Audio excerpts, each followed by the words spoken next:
Sir கப்படுறீங்க. ஏன்டா EMI கட்ட வக்கு இல்ல, ஓ முகர கட்டைக்கு 2500 ரூபாய்க்கு ஹெட்போன். அதுவும் இஎம்ஐ தானே, 100 ரூபா மாசம் மாசம் 100 ரூபா கட்டணும். இதெல்லாம் என்ன ஜென்மம், எனக்கு ஒண்ணுமே புரியல. ஏதோ ஒரு தேவையான பொருளை இஎம்ஐ போட்டு வாங்கினா பரவாயில்ல, 100 ரூபா ஒரு இஎம்ஐ கட்டி பொருளை வாங்குறியே. நீ ஏன்டா இருக்க, நீ எல்லாம் மனுஷன். இங்க போய் நான் டென்ஷன் ஆயிட்டேன். அவனே ஒழுங்கு மரியாதை எனக்கு காசை கொடுத்துரு, இல்லைன்னா நான் கிளம்ப முடியாது சார். கொடுங்க சார், நான் போக முடியாது சார்.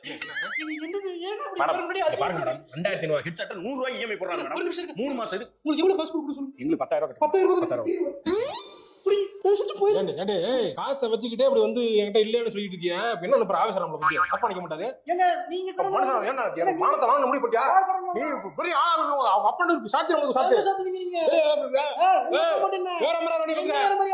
சார் சார் சார் பெர்ஃபார்மன்ஸ்லாம் தெரியும். இவங்க வந்து ஆனி ஹாத்வே, இவர் வந்து ராபர்ட் டி நீரோ அப்படியே நடிச்சு புடுங்குறாங்க. அப்படியே உங்க பெர்ஃபார்மன்ஸ் அடுத்த மாசம் டியூ கேட்க வருவேன், அப்ப போடுங்க சார். போதும் சார், இந்த டி-ஷர்ட்டை மாத்துங்க சார். சரி கமெண்ட்ல சொல்றாங்க உன்னாலதான் மாட்டுறது. நீ ஒழுங்கா நடிக்க வேண்டிய பெர்ஃபார்மன்ஸ் சரியில்லை. நீ நடிக்கிற மாதிரி நடிக்கிற. டயலாக் டெலிவரி கரெக்ட்டா தானே?